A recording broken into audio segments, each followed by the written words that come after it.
Salam sejahtera, selamat beraktivitas. Biarlah kiranya hari ini juga pemeliharaan Tuhan terjadi atas hidup kita. Kita mau renungkan kebenaran firman Tuhan. Kita baca di Pengkhotbah pasal yang ke-9. Sesungguhnya semua ini telah kuperhatikan, semua itu telah kuperiksa, yakni bahwa orang-orang yang benar dan orang-orang yang berhikmat dan perbuatan-perbuatan mereka, baik kasih maupun kebencian, ada di tangan Allah. Manusia tidak mengetahui apapun yang dihadapinya. Segala sesuatu sama bagi sekalian. Nasib orang sama, baik orang yang benar maupun orang yang fasik, orang yang baik maupun orang yang jahat, orang yang tahir maupun orang yang najis, orang yang mempersembahkan korban maupun yang tidak mempersembahkan korban. Sebagaimana orang yang baik, begitu pula orang yang berdosa. Sebagaimana orang yang bersumpah, begitu jugalah orang yang takut untuk bersumpah. Inilah yang celaka dalam segala sesuatu yang telah terjadi di bawah matahari. Nasib semua orang sama, hati anak-anak manusia pun penuh dengan kejahatan, dan kebebalan ada dalam hati mereka seumur hidup, dan kemudian mereka menuju dalam orang mati. Tetapi siapa yang termasuk orang hidup mempunyai harapan, karena anjing yang hidup lebih baik daripada singa yang mati. Karena orang-orang yang hidup tahu bahwa mereka akan mati, tetapi orang yang mati tak tahu apa-apa, tak ada upah lagi bagi mereka, bahkan kenangan kepada mereka sudah lenyap, baik kasih mereka maupun kebencian dan kecemburuan mereka sudah lama hilang, dan untuk selama-lamanya tak ada lagi bahagia mereka dalam segala sesuatu yang terjadi di bawah matahari. Mari makanlah rotimu dan sukaria, dan minumlah anggurmu dengan hati yang senang, karena Allah sudah lama berkenan akan perbuatanmu. Biarlah selalu putih pakaianmu, dan jangan tidak ada minyak di atas kepalamu.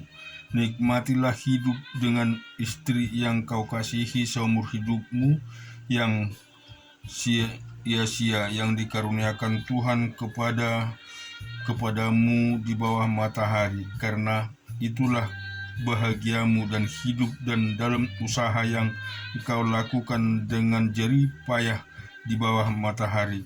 Segala sesuatu yang dijumpai tanganmu untuk dikerjakan, kerjakanlah itu sekuat tenaga, karena tak ada pekerjaan, pertimbangan, pengetahuan dan hikmat dalam dunia orang mati. Karena mana engkau akan pergi? Lagi aku melihat di bawah matahari bahwa kemenangan perlombaan bukan untuk yang cepat, dan keunggulan perjuangan bukan untuk yang kuat. Juga roti bukan untuk yang berhikmat, kekayaan bukan untuk yang cerdas, dan karunia bukan untuk yang cerdik cendekia, karena waktu dan nasib dialami mereka semua. Karena manusia tidak mengetahui waktu, seperti ikan yang tertangkap dalam jala, yang mencelakakan, dan seperti burung yang tertangkap dalam jerat. Begitulah anak manusia terjerat pada waktu yang malang, kalau hal itu menimpa mereka secara tiba-tiba. Hal itu juga yang kupandang sebagai hikmat di bawah matahari, dan nampak besar bagiku. Ada sebuah kota yang kecil penduduknya, tidak seberapa, seorang raja yang agung mengupayakannya dan mendirikan tembok-tembok pengepungan yang besar terhadapnya. Di situ terdapat seorang miskin yang berhikmat. Dengan hikmatnya ia menyelamatkan kota itu, tetapi tak ada orang yang mengingat orang yang miskin itu. Kataku, hikmat lebih baik daripada keperkasaan, tetapi hikmat orang miskin dihina dan perkataannya tidak didengarkan orang. Perkataan orang berhikmat yang didengar dengan tenang lebih baik daripada teriakan orang yang berkuasa di antara orang bodoh. Hikmat lebih baik daripada alat-alat perang, tetapi satu orang yang keliru dapat merusak banyak hal yang baik.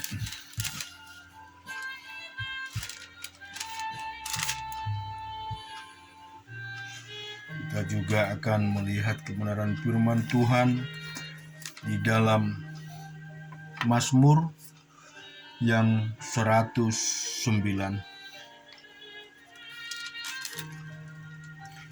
Ya Allah, pujilah. Ya Allah, pujianku, janganlah berdiam diri, sebab mulut orang fasik dan mulut penipu ternganga terhadap aku.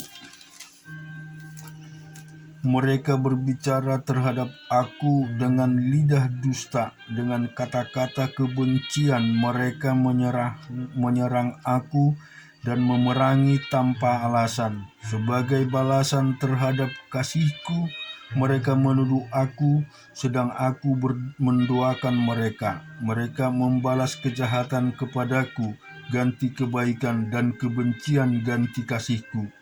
Angkatlah seorang fasik atas dia, dan biarlah seorang mendakwa pendiri di sebelah kanannya.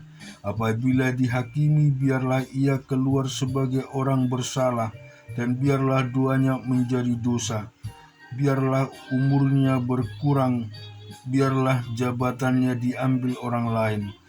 Biarlah anak-anaknya menjadi yatim dan istrinya menjadi janda. Biarlah anak-anaknya mengembara, tidak kekurangan dan mengemis, dan dihalau dari reruntuhan rumahnya. Biarlah penagih hutang menyita segala kepunyaannya, dan orang-orang lain menyanjara hasil jerih payahnya. Janganlah ada orang yang tetap menunjukkan kasih kepadanya, dan janganlah ada orang yang sayang kepada anak-anaknya yang menjadi yatim. Biarlah dilenyapkan keturunannya, dan dihapuskan namanya dalam angkatan yang kemudian.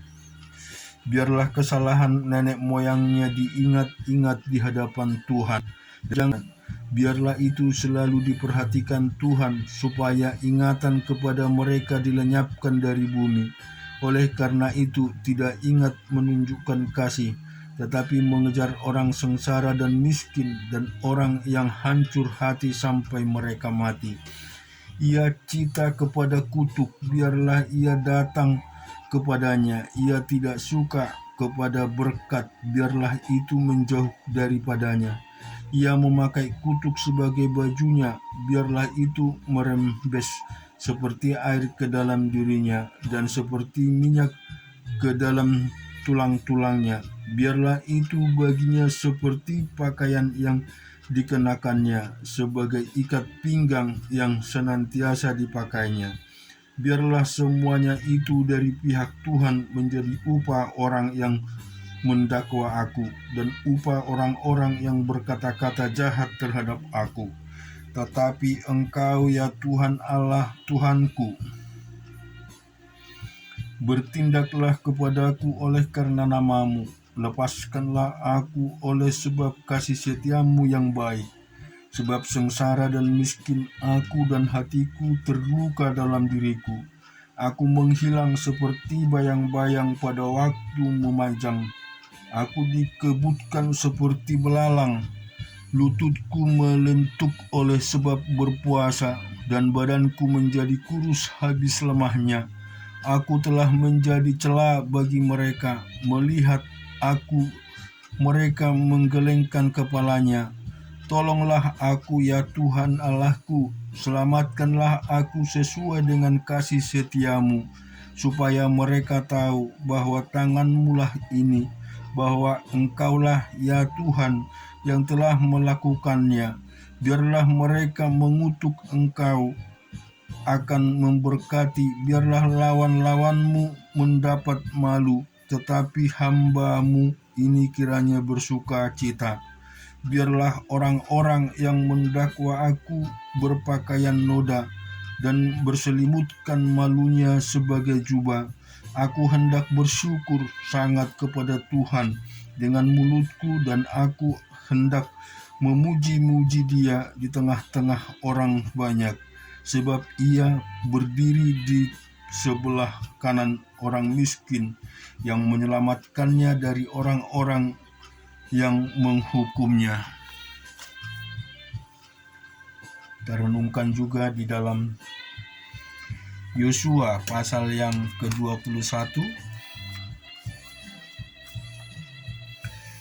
Kemudian datanglah para kepala kaum keluarga orang Lewi menghadap Imam Eleazar, menghadap Yosua bin Nun, dan menghadap para kepala kaum keluarga di antara suku-suku orang Israel, dan berkata kepada mereka di Silo di tanah Kanaan, demikian Tuhan telah memerintahkan dengan perantaran Musa, supaya diberikan kepada kami kota-kota untuk didiami dan tanah-tanah penggembalaannya untuk ternak kami.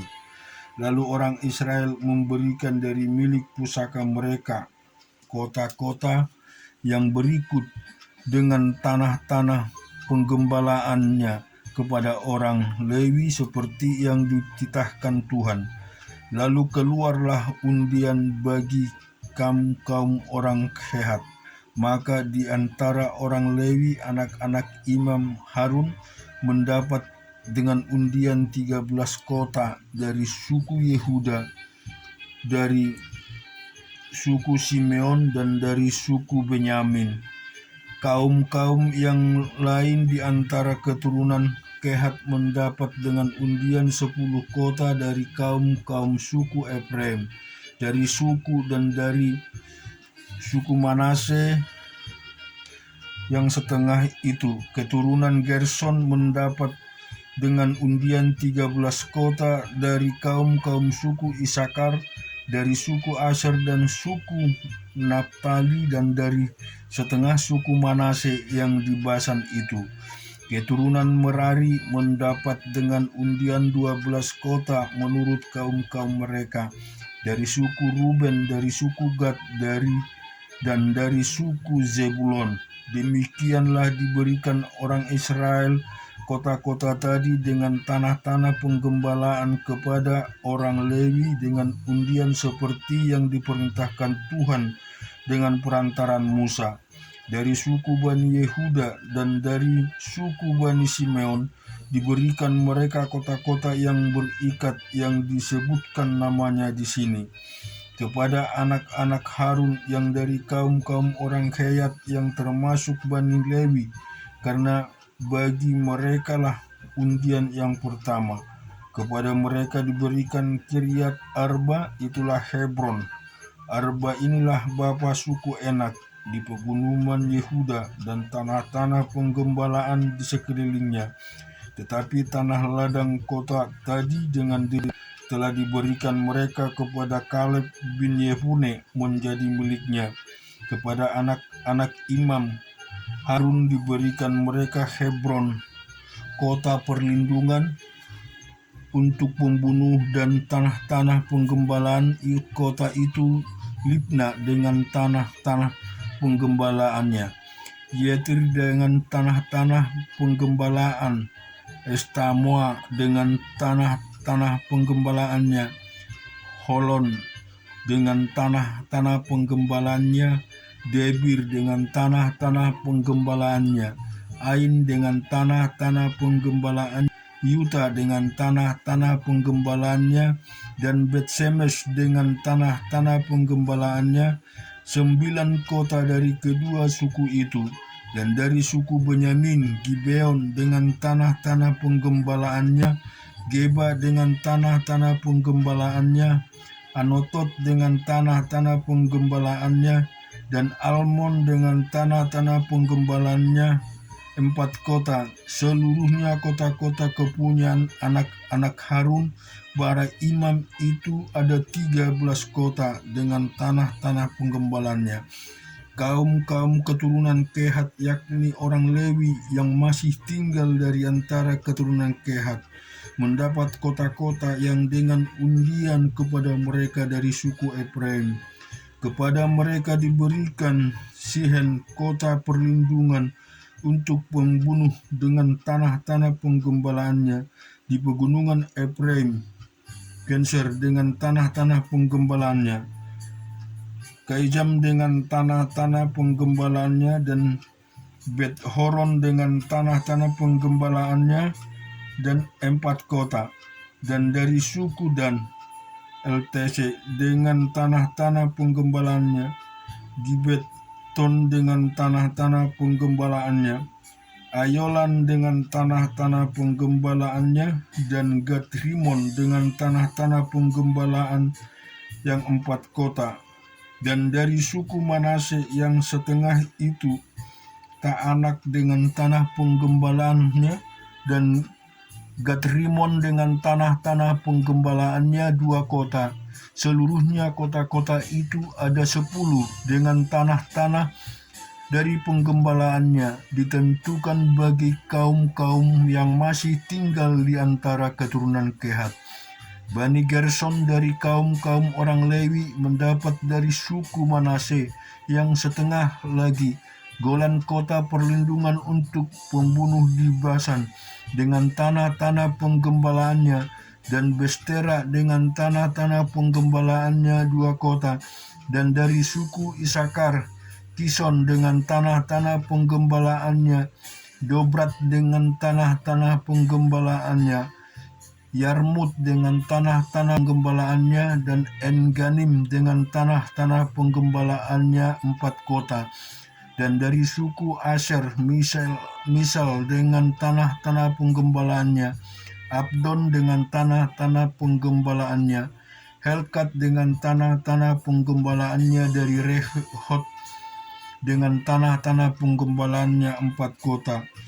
Dan dari suku Naptali, Kades, kota perlindungan untuk pembunuhan di Galilea dengan tanah-tanah penggembalaannya, Hermot Dor dengan tanah-tanah penggembalaannya, dan Kertan dengan tanah-tanah penggembalaannya 3 kota. Seluruhnya kota-kota kepunyaan orang Gerson menurut kaum-kaum mereka ada 13 kota dengan tanah-tanah penggembalaannya. Kaum-kaum keturunan Merari, orang Lewi yang masih tinggal, mendapat dari suku Zebulon Yokneam dengan tanah-tanah penggembalaannya, Karta dengan tanah-tanah penggembalaannya, Dimna dengan tanah-tanah penggembalaannya, dan Nahalal dengan tanah-tanah penggembalaannya. Dan dari suku Ruben, Beser dengan tanah-tanah penggembalaannya, Yehas dengan tanah-tanah penggembalaannya, Kedemot dengan tanah-tanah penggembalaannya, dan Hepat dengan tanah-tanah penggembalaannya 4 kota. Dan dari suku Gad, Remot, kota perlindungan untuk pembunuh di Gilead dengan tanah-tanah penggembalaannya, Maharim dengan tanah-tanah penggembalaannya, Hesibon dengan tanah-tanah penggembalaannya, dan Yaeser dengan tanah-tanah penggembalaannya. Seluruh kota-kota itu 4. Seluruh kota-kota itu ditentukan dari keturunan Merari menurut kaum-kaum mereka, yakni yang masih tinggal dari kaum-kaum orang Lewi. Bagian undian mereka ada 12 kota. Seluruh kota-kota orang Lewi di tengah-tengah milik orang Israel.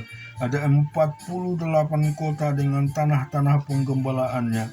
Kota-kota itu masing-masing ada tanah-tanah penggembalaannya di sekelilingnya. Demikian kota-kota tadi seluruhnya. Jadi seluruh negeri itu diberikan Tuhan kepada orang Israel, yakni negeri yang dijanjikannya dengan bersumpah untuk diberikan kepada nenek moyang mereka.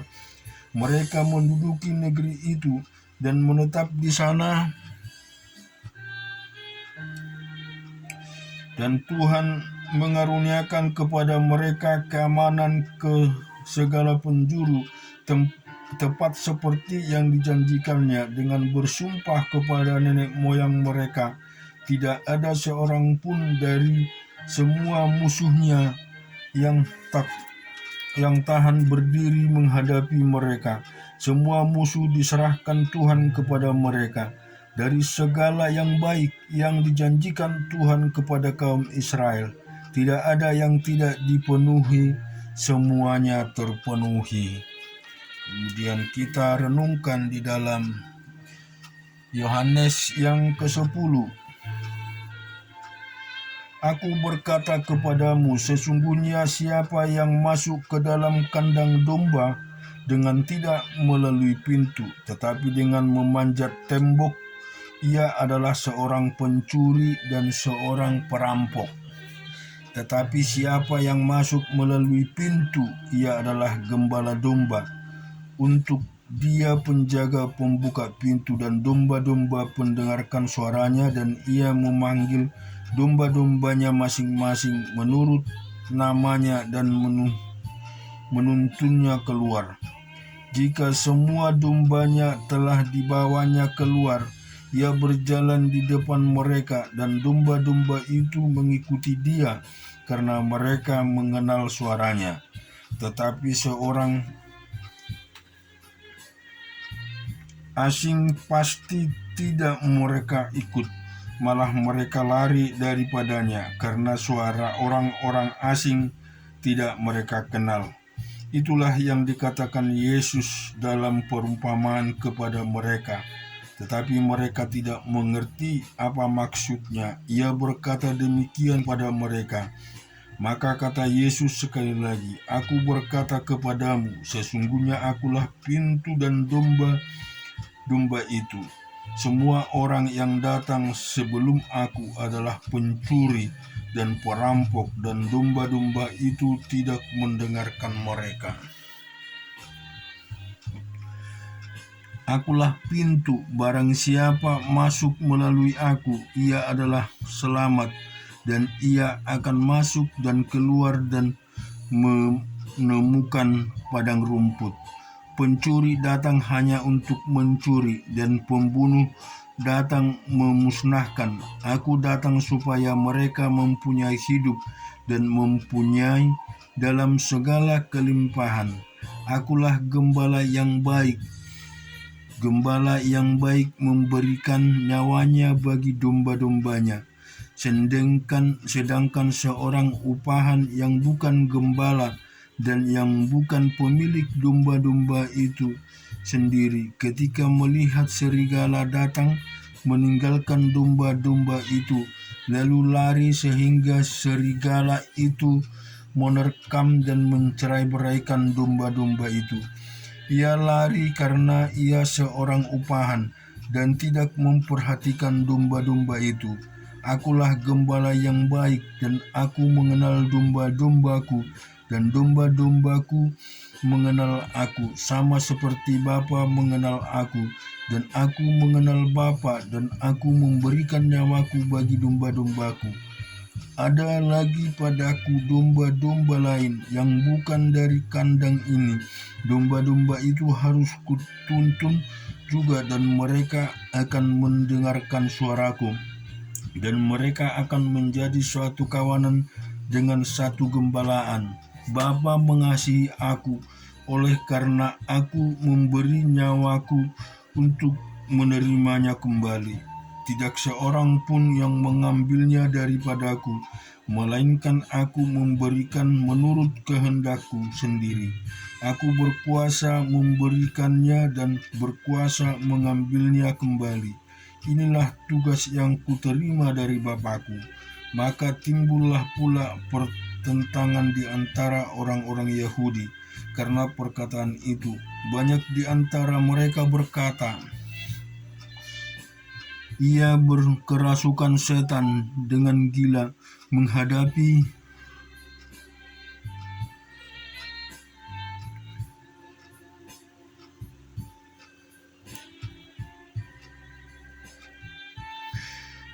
Ia lain berkata, ia bukan perkataan orang yang kerasukan setan. Dapatkah setan melekatkan mata orang-orang buta? Tidak.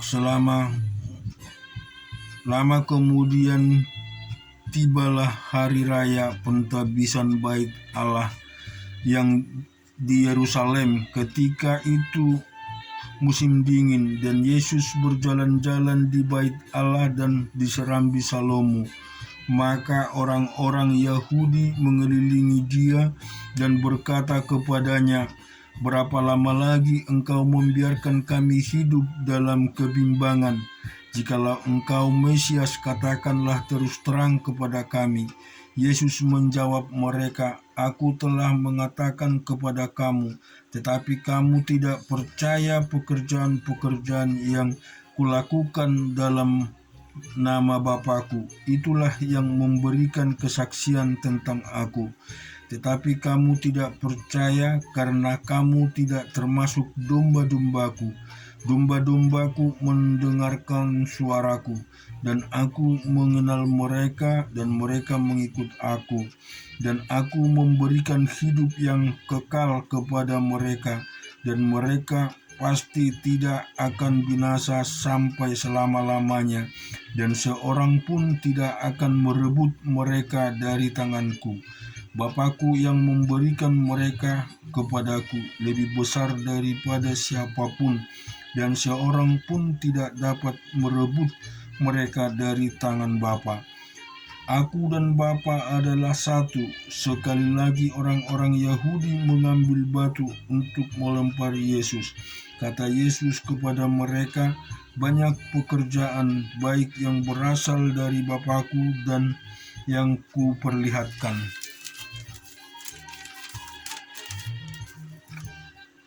Kepadamu, pekerjaan manakah di antaranya yang menyebabkan kamu mau melempari Aku?" Jawab orang-orang Yahudi itu, "Bukan karena suatu pekerjaan baik, maka kami mau melempari engkau melainkan karena engkau menghujat Allah, dan karena engkau sekalipun hanya seorang manusia saja menyamakan dirimu dengan Allah." Kata Yesus kepada mereka, "Tidak ada tertulis dalam kitab Taurat kamu, Aku telah berfirman, kamu adalah Allah?" Jikalau mereka kepada siapa firman itu disampaikan, disebut Allah, sebab kitab suci tidak dapat dibatalkan. Masihkah kamu berkata kepada Dia yang dikuduskan oleh Bapa dan yang telah diutusnya ke dalam dunia, engkau menghujat Allah karena Aku telah berkata, Aku anak Allah? Jikalau Aku tidak melakukan pekerjaan-pekerjaan Bapa-Ku, janganlah percaya kepadaku. Tetapi jikalau Aku melakukannya, dengan kamu tidak mau percaya kepadaku, percayalah akan pekerjaan-pekerjaan itu, supaya kamu beroleh mengetahui dan mengerti bahwa Bapa di dalam Aku dan Aku di dalam Bapa. Sekali lagi mereka mencoba menangkap Dia, tetapi Ia luput dari tangan mereka. Kemudian Yesus pergi lagi ke seberang Yordan, ke tempat Yohanes Pembaptis dahulu, lalu Ia tinggal di situ, dan banyak orang datang kepadanya dan berkata, Yohanes memang tidak membuat satu tanda pun, tetapi semua yang pernah dikatakan Yohanes tentang orang ini adalah benar. Dan banyak orang di situ percaya kepadanya. Tuhan itu adalah gembala kita. Dia adalah yang menjaga kita umat-Nya, karena Dia adalah gembala yang baik yang selalu memperhatikan kehidupan kita. Biarlah kiranya kita selalu percaya kepada Tuhan kita Yesus Kristus, karena Dialah penjaga kita, Dialah penolong kita, yang selalu memenuhi, yang selalu memberikan kelegaan di dalam kehidupan kita semua. Tuhan memberkati.